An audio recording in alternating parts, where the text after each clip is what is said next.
Hi everyone, it's me, Chef Marcy, and this is Marcy's Meal Deals. Today we're going to make a mock quiche with spinach, ham, Swiss cheese, and a little tomatoes on top and some caramelized onions.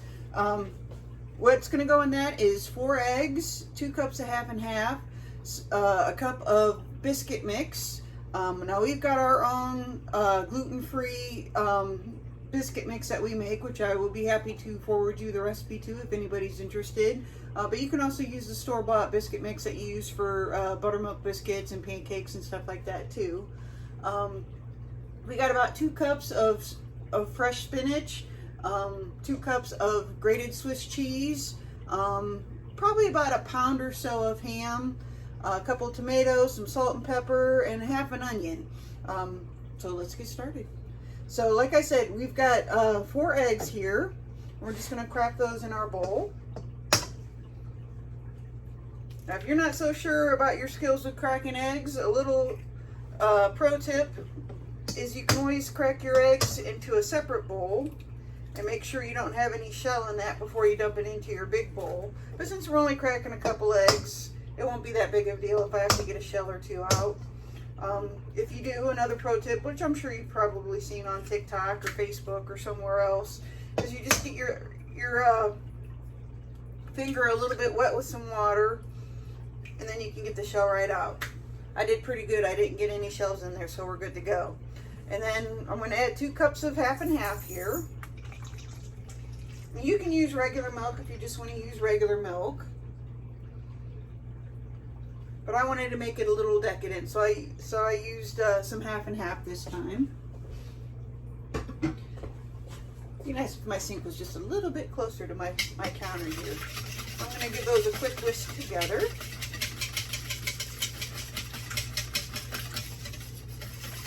Now, what makes this different than a traditional quiche is that I'm not preparing a separate tart shell.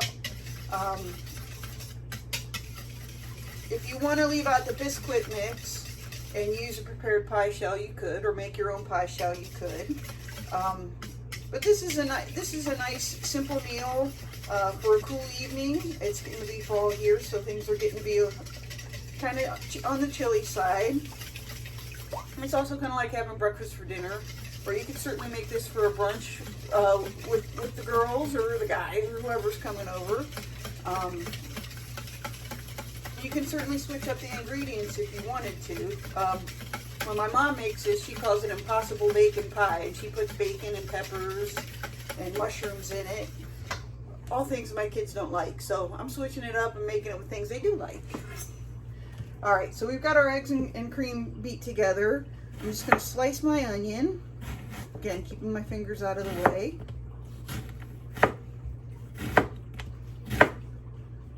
And I'm going to leave it in rainbows this time, or half moons, or whatever you want to call them, instead of dicing them up. I'm still slicing them kind of thin though, because I want them to caramelize and give a little bit of sweetness to the quiche. I got my pan over on the burner on about a medium-high heat. And again, save my little end for the handle. Just throw that in our little container.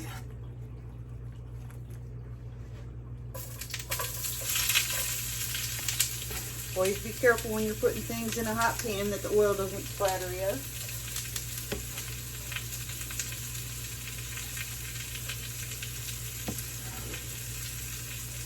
All right.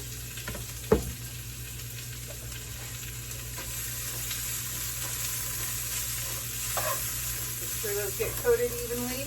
I just had about 2 tablespoons of grapeseed oil in here.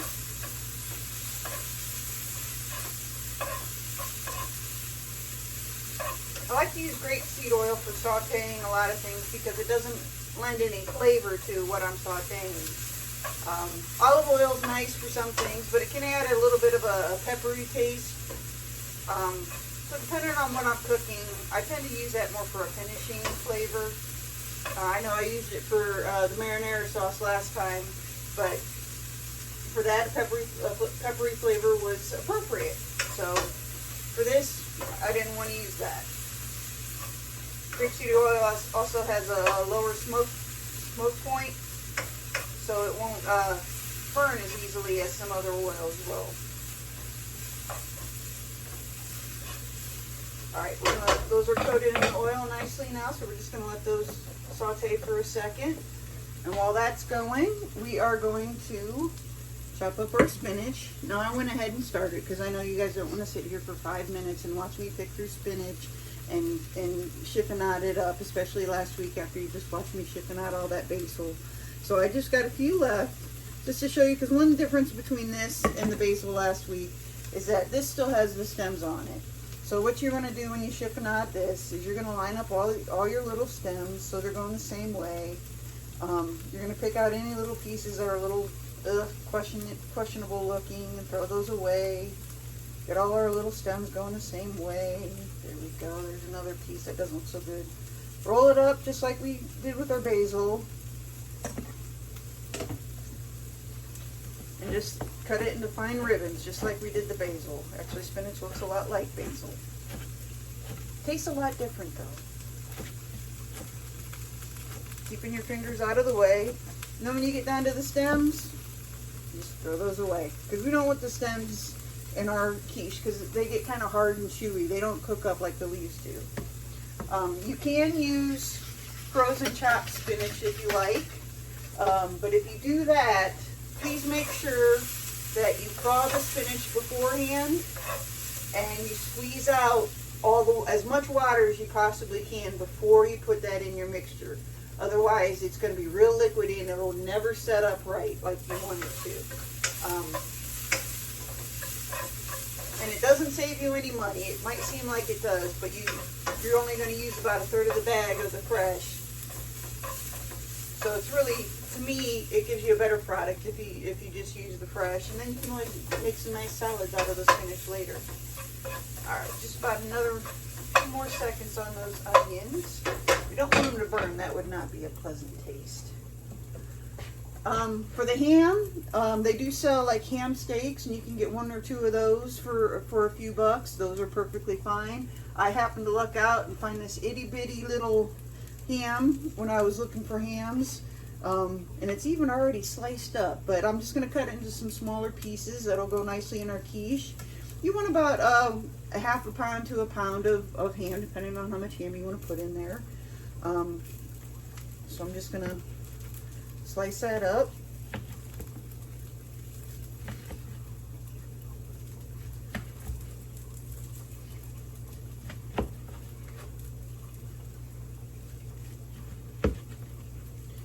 Slice it into ribbons and then into squares.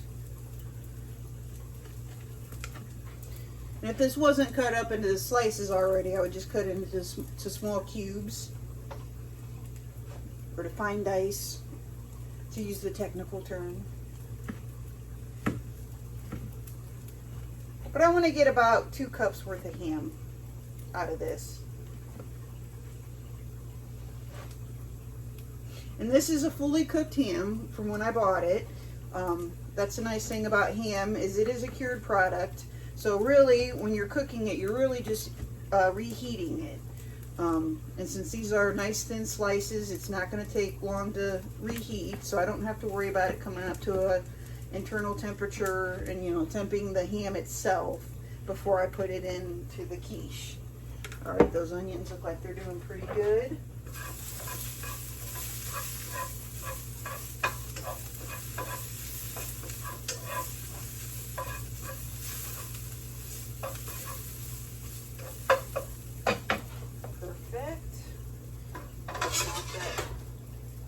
Burner, let them cool down for just a minute before I put them in my egg mixture, because I don't want them to curdle my eggs.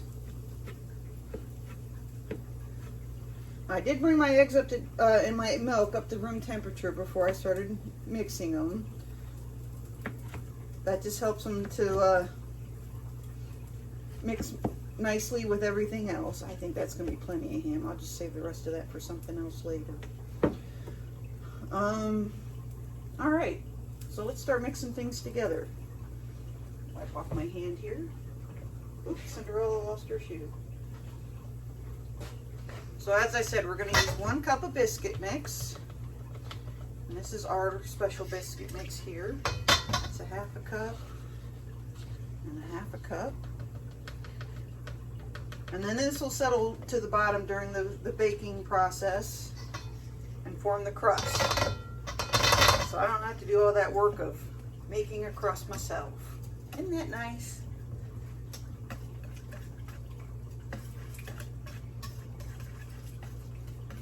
Just gonna stir that in there, make sure there's no lumps.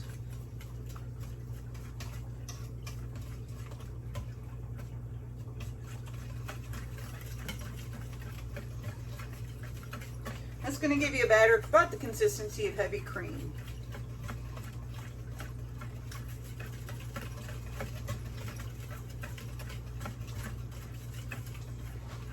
All right, and then we're going to add just a little bit of salt. About 1/8 of a teaspoon. You just wouldn't measure out salt. And then just, I'm using just a few drops of pepper sauce. That way there's no flakes of pepper in my eggs. But you can just use a little bit of black pepper if you don't have hot pepper sauce. That's not nearly enough to give it any sort of heat, although I do like to use a lot of it on my eggs whenever I eat them. It's just enough to give it that little bit of a peppery flavor. And here we've got about 2 cups of grated Swiss cheese. You can get a block and grate it yourself. Sometimes that's what I have to do because it's kind of tricky to find pre-grated Swiss cheese sometimes. You can also use another kind of cheese if you don't like Swiss cheese. If you can find Gruyere for easy for you to say, for a cheap price, you can use Gruyere. You can use a combination of cheeses. You can use cheddar. You can use whatever you like. I like Swiss, so I'm going to put that in this. And you can use more or less depending on your taste. If you want mushrooms, you can put mushrooms in. If you want whatever you like. That's the nice thing about quiche. As long as you got the eggs and the cream, everything else is pretty much up to you. I'm going to put our lovely chiffonade spinach in.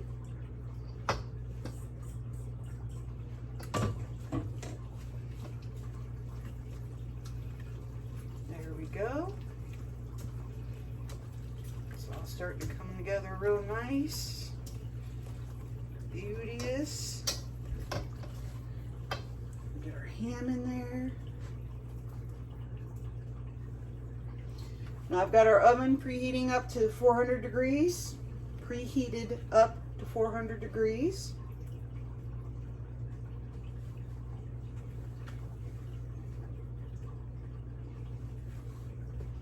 Oh yeah, that's plenty of ham. I didn't need that whole thing. Probably just about a pound of ham. This little guy was 1.5 pounds, so probably just 1 pound was all I ended up using.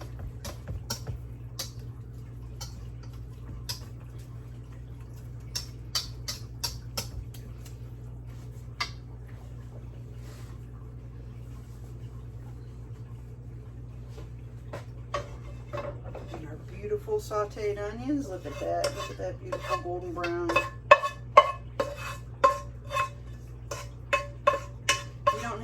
Or you don't feel like sauteing them, you certainly don't have to. I just thought it would lend a nice little flavor to our mix here.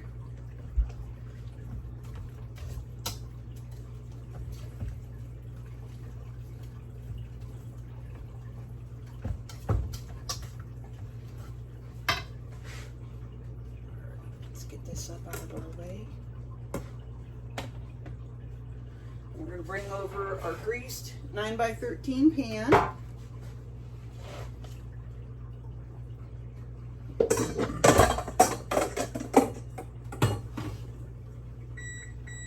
There it is. Pour all that in.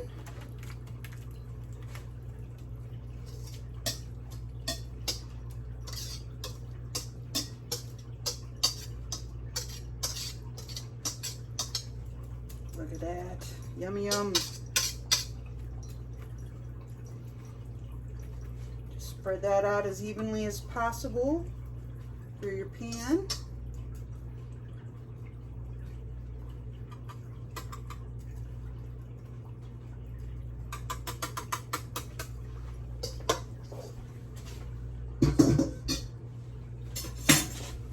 Again, I really need to get a sink closer.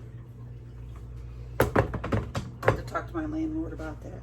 Then one last thing we're going to do before we put this in the oven. I've got a couple of tomatoes here. I suppose you could chop these up and put them in the quiche mix itself. There's two reasons I did not. Number one, it adds a lot of moisture into your eggs and it might not cook as evenly as you would like. Number two, my kids don't like tomatoes, so this will make it really easy for them to pick it off when they go to eat it. So what we're going to do, and plus it'll make it look pretty. So I'm just going to slice a couple of tomatoes here and just decorate the tops of our quiche with, well, it's not really a quiche, our mock quiche with some tomato slices.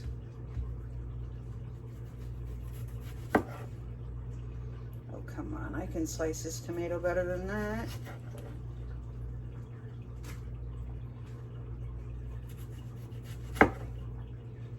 I really can. I can do this. Hey, Sparkle.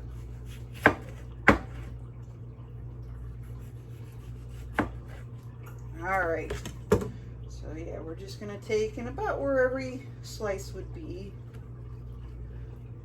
put a slice of tomato.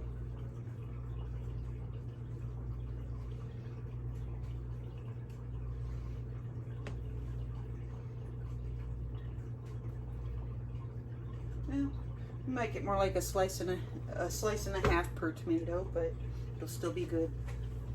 All right, I'm just going to pop that in the oven for about a half an hour to 45 minutes, or until a knife inserted in the center comes out clean, and we'll see you when we come back.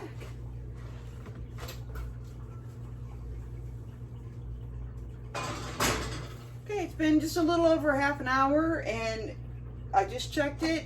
The knife came out clean. So we're going to go ahead and get our mock quiche out of the oven.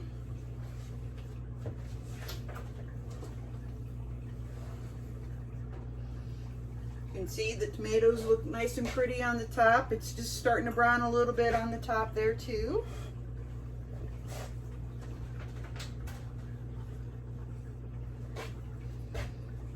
Turn our oven off.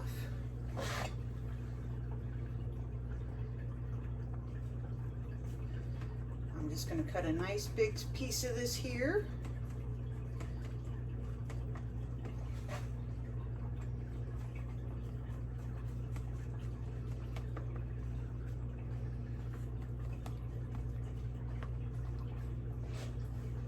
Grab a spatula, excuse me 1 second. Busy. I'm going up.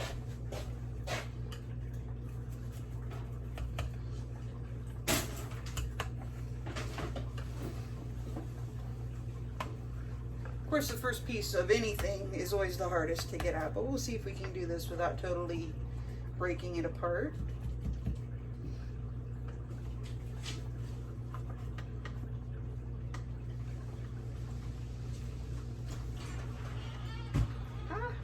Coming apart a little bit there, but it held together pretty well.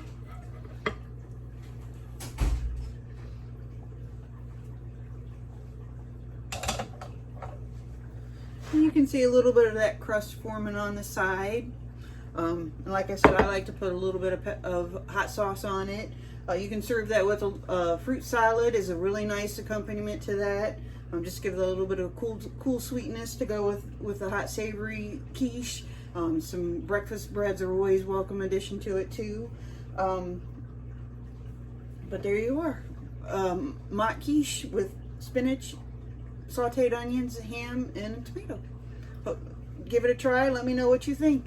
If you try any different variations of ingredients, let me know how that goes too. And like I said, if you want the recipe for my gluten-free biscuit mix, I'll be happy to share it. Just DM me through Facebook, Twitter, or Instagram, and I'll give you the recipe. All right, thanks.